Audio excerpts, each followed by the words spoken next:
Recent world bank report ప్రకారంగా రెండు విషయాలు మనం గమనించాలి. ఇది బీజేపీ రిపోర్ట్ కాదు, మన గవర్నమెంట్ రిపోర్ట్ కాదు. మనం మన డబ్బాలు కొట్టుకోలేదు సార్. వరల్డ్ బ్యాంక్ అనే సంస్థ ఇచ్చిన రిపోర్ట్ సార్.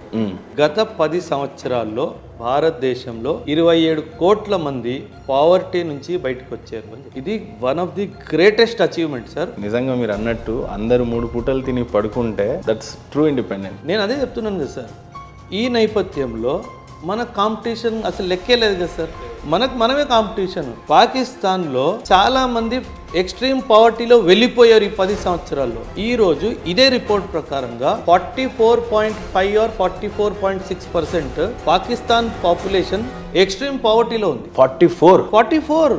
నేను జోక్ చేయట్లేదు. ఇంకేం బతుకులు సార్, 50% మొత్తం కంట్రీ ఇంకా ఇలానే దరిద్రంలో ఉంటే ఇంకేంటి వెళ్ళిపోయింది. That's what. తినడానికి కూడా గడవదు కదా సార్ అప్పుడు. అదే కదా వచ్చింది బాధ సార్. పాకిస్తాన్ ఎందుకు ఇండియా మీద అటాక్ చేస్తుంది? ఇవన్నీ చేయకపోతే వాళ్ళ జనాభా పాకిస్తాన్ ని ప్రశ్నిస్తుంది కదా సార్. వాళ్ళేమో అంత ఎదుగుతున్నారు, వాడేమో మూన్ మీద వెళ్తున్నాడు. నువ్వు మాకేమి ఇచ్చావు? తినడానికి 2 పూటలు ఫుడ్ ఇవ్వట్లేదు నువ్వు. ఇప్పుడు పర్ క్యాపిటల్ ఇన్కమ్ ఫస్ట్ ఎకానమీలో ఉన్న యుఎస్ తో ఎలా కాంపిటీట్ అవుతుంది, చైనాతో ఎలా అవుతుంది, ఈవెన్ జర్మనీ కూడా ఏం తక్కువ లేదు. ఆల్మోస్ట్ 34 lakhs ఏమో అనుకుంటున్నాం. సో కనీసం థర్డ్కి పోవడం కూడా కష్టంగానే కనిపించింది. GDP divided by population. అంతే. మన పాపులేషన్ చాలా పెద్దది కాబట్టి మన జీడిపి ఎంత ఎదిగినా సరే డినామినేటర్ ఫిగర్ కూడా చాలా పెద్దది కాబట్టి రిజల్ట్ చిన్నది వస్తుంది. మన పర్ క్యాపిటల్ ఇన్కమ్ పెరగాలంటే ఒకవైపు జీడిపి పెరగాలి, రెండో వైపు పాపులేషన్ తగ్గాలి. అగైన్ మళ్ళీ కేంద్ర ప్రభుత్వం తీసుకొచ్చింది ఎన్ఆర్సి, సిఏఏ. జనాభా లెక్కలు కూడా సవరించాలి. అవును. 1 నేషన్ 1 థియరీ అగైన్ ఇక్కడ అప్లికేబుల్ అవుతుంది. అది హిందూవా, ముస్లిమా, క్రిస్టియనా, సిక్కా, బౌద్ధ ఎవరైనా సరే ఇక్కడ ఖచ్చితంగా భారతదేశంలో ఉండాలంటే ఖచ్చితమైన ఆధారాలు ఉండాలి. అవును. సో ఇవన్నీ అగైన్ కాంపిటీషన్ కోసమే జరుగుతున్నాయి అన్నట్టుగా అనిపిస్తూ ఉంది. మతపరంగా చేస్తున్నారని కొంతమంది విమర్శిస్తూ ఉన్నారు. Economy, socio cultural 2 tiers of the same vehicle.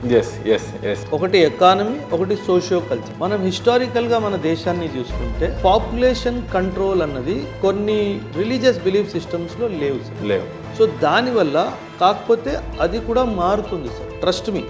ఎందుకంటే కాస్ట్ ఆఫ్ లివింగ్ పెరిగిపోతున్న కొద్దీ ఎవరైనా సరే 2 కంటే ఎక్కువ కనే ముందు 100 సార్లు ఆలోచిస్తారు. ఇక ఎఫర్ట్ చేయలేడు వాడు బయట. ఖచ్చితంగా ఒకడు 10 మందిని పెంచాలంటే కష్టం. ఎందుకంటే పరిస్థితులు అలాగైపోతాయి. Cost of education, cost of health బాగా పెరిగిపోతుంది కాబట్టి ఆటోమేటిక్ గా జనాభా కిందికి వస్తుంది. 2070, 2080 కల్లా మన పర్ క్యాపిటల్ ఇన్కమ్ పైకి వెళ్ళడం స్టార్ట్. ఏ రకమైనటువంటి అటెంప్ట్స్ ఇస్తే వీఆర్ ఎట్ $4.19 trillion రీచ్ అయ్యాం. 178 లక్షల కోట్ల ఎకానమీ మనది ఈ రోజు. 2014 to 2024 మధ్యలో కోవిడ్ వచ్చింది అన్న విషయం మర్చిపోయారు. ఎస్ బాగా గుర్తు చేశారు. మనం 21-22లో సాధించాలి. పాకిస్తాన్ నా మీద యుద్ధానికి వస్తే నేను తిరిగి యుద్ధం చేస్తాను. ఇది నేను 2008లో పాకిస్తాన్ మన మీద ముంబైలో అటాక్ చేస్తే మనం ఏం చేసాం సార్? ఏమీ చేయలేదు సార్. 160 మందికి పైగా చనిపోయారు సార్. 20 మంది చనిపోతే నేను ఇంట్లోకి వెళ్ళి నిన్ను కొట్టాను. ఇప్పుడు భారతదేశం చేతులు ముడుచుకొని కూర్చోతుంది. మనం సపోర్ట్ చేయలేమా న్యూక్లియర్? ఒకవేళ నిజంగా మనతో మైత్రి ఉంటే అసలు మనం ఎందుకు చేయాలి సార్? ఓకే, అది మన న్యూక్లియర్ వెపన్ కదా. వాడికి ఎందుకు ఇవ్వాలి మనం? అసలు మరి పాకిస్తాన్ ఎందుకు ఇస్తాడు? వాడికి అవసరం ఉంది కాబట్టి. అంటే వాడికి డబ్బులు తెచ్చుకుంటాడు కాబట్టి. మనకు డబ్బులు అవసరం లేదు కదా సార్. మనకు అడుక్కునే అలవాటు లేదు సార్.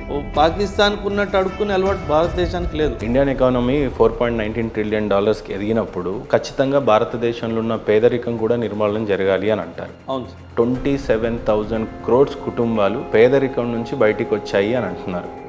పేదరికాన్ని తగ్గించడం ఏంటి? ఈ జీడిపి లేకపోతే మనం చేసిన ఎకానమీ అచీవ్మెంట్కి డీటెయిల్గా చెప్పండి. మీరు బాగా రీసెర్చ్ చేసి వచ్చారు సార్. అంటే నాకంటే బాగా రీసెర్చ్ చేసి వచ్చారు.